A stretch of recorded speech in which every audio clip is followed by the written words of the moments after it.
Ana Hazare has changed the destiny of an entire village. Ever since he retired from the army 27 years ago and decided to dedicate his life to the well-being of his native Ralakan Sidi, he has transformed the poverty-stricken village into a model community. This spectacular development was possible because Ana Hazare recognized the inherent problem and tackled it at the source. Rural development and eradication of corruption are the two sides of the same coin.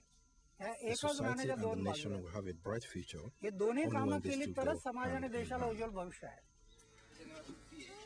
Ana Hazare realized that a mere 13% of the development funds being spent by the government reached the officially designated recipients of these projects. So he set out on a campaign tackling the corruption which he saw as the greatest threat to his village.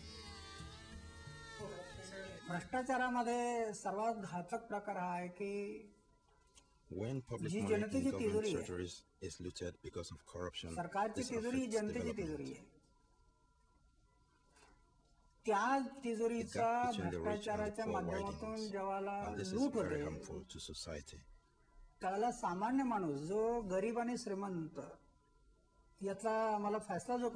Also, if the funds for environment protection are stolen by corrupt officials, it becomes an even more serious danger since the environment is a global issue.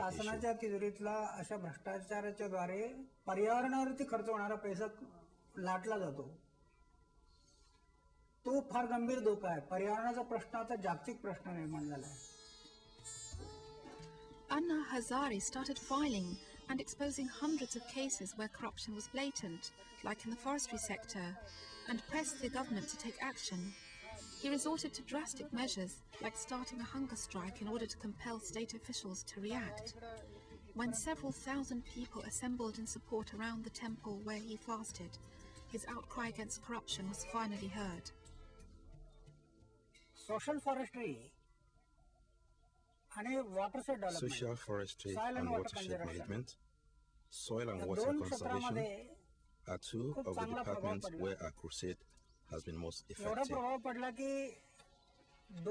Indeed, so effective that 2 cabinet ministers were sacked, 250 officers suspended, and many other top-level officials removed.